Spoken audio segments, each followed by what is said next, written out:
मैं doctor Abid Ali Madani, Meem 24 news Madhya Pradesh से। आइए नजर डालते हैं आज की ताज़ा तरीन खबरों पर। नसरुल्लागंज। मुख्यमंत्री शिवराज सिंह चौहान के बुधनी विधानसभा क्षेत्र के नसरुल्लागंज तहसील अंतर्गत आने वाले ग्राम पंचायत लाचौर, जो 4 गांव की ग्राम पंचायत है, नाहरखड़ा, पलासपानी, रतनपुर, अपनी दुर्दशा पर आंसू बहा रही है और विकास की प्रतीक्षा कर रहा है। वहीं न्यूज़ रिपोर्टर ग्राम लाचौर पहुंचे तो ग्रामीणों ने अपनी आपबीती बताई और कहा कि मुख्यमंत्री शिवराज सिंह चौहान को लगभग 15 वर्ष हो गए हैं, मगर हमारे गांव लाचौर का विकास आज तक नहीं हुआ। वहीं मंदिर के आसपास गंदगी का साम्राज्य है।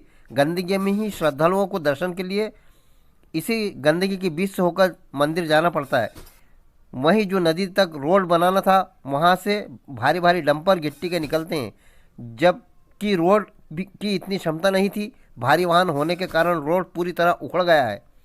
हमने कई बार क्षेत्र के जनप्रतिनिधियों को आवेदन देकर मांग भी की।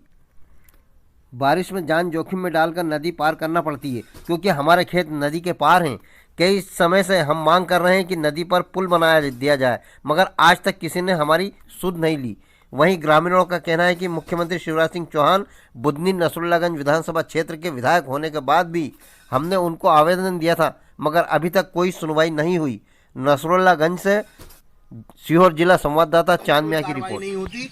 बगल में ही पाचौर गांव है, जिसकी संपन्नता और लाचौर की संपन्नता में जमीन और आसमान का फर्क है।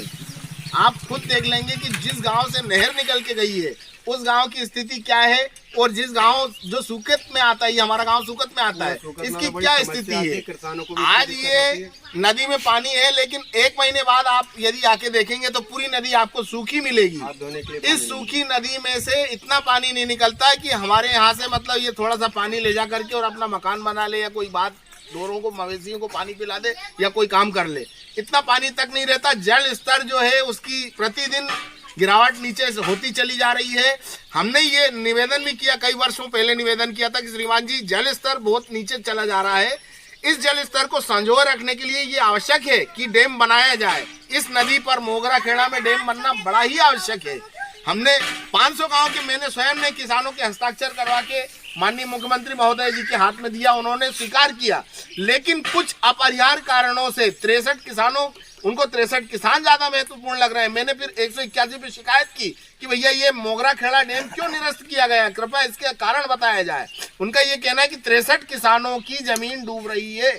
मेरा आज ये निवेदन है कि क्या वो 63 किसान इतने ज्यादा महत्वपूर्ण हैं जो मुआवजा देकर के उनको विस्थापित नहीं किया जा सकता, जिनके कारण से ये आज 40 गांव के किसान अपना दंश भोग रहे हैं, जिसके पास सिंचाई का पानी नहीं है। हमारा ये कहना है कि वो डैम तो आज आप यश के भागी बने या कोई और बने, डैम तो बन के रहेगा, क्योंकि ये समय की मांग है। मेरे कहने या नहीं कहने से कुछ नहीं होता, लेकिन आज आप देखिएगा भारत के हर एक नदी, हर एक उसमें जल के जो स्रोत हैं उस पर डैम बनना अवश्यंभावी हो गया। क्यों हो गया? क्योंकि जल स्तर दिन प्रतिदिन नीचे गिरता चला जा रहा है। उसको संजोना, उसको संभालना हमारे लिए बहुत बड़ी आवश्यकता बन चुकी है। और ये धन्यवाद आमजन किस प्रकार से निकल करके जाते हुए अंबड़ नदी में।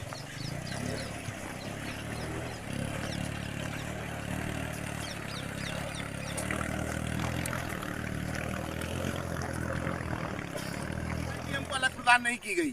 इसके अलावा हमने बोला बावड़ी खेड़ा जाने के लिए रास्ता नहीं है, लाड़कुई जाने के लिए रास्ता नहीं है, पाचौर जाने के लिए रास्ता नहीं है, कृपा करके रास्ते बनवाए जाएं। आज तक कोई रास्ते नहीं बनवाए गए। अब आनन फानन में चुनाव को देखते हुए, अब ये आचार संहिता को देखते हुए यदि ये रोक लगा दी जाए कि भैया आचार संहिता लगी हुई है, आचार संहिता से पहले आप क्या कर रहे थे? आपने हमें कई सवालों के बाद में ये कहा कि शासन के पास पैसा नहीं है। शासन के पास कुंभ में लगाने के लिए पैसा है, करोड़ों अरबों रुपया कुंभ में लगाने के लिए पैसा है। हम ये नहीं, कुंभ का विरोधी नहीं कर रहे हैं, लेकिन कुंभ मेले में अनावश्यक खर्च करने का पैसा है शासन के पास। ये मूलभूत आवश्यकताओं के लिए शासन के पास पैसा नहीं है, इसका क्या जवाब है शासन के पास? ऐसा नहीं कि हमने जनप्रतिनिधियों को अवगत नहीं कराया, शासन को, प्रशासन को अवगत नहीं कराया, हमने सभी को लिखित रूप से अवगत कराया, लेकिन आज दिनांक तक कोई कार्रवाई नहीं की गई।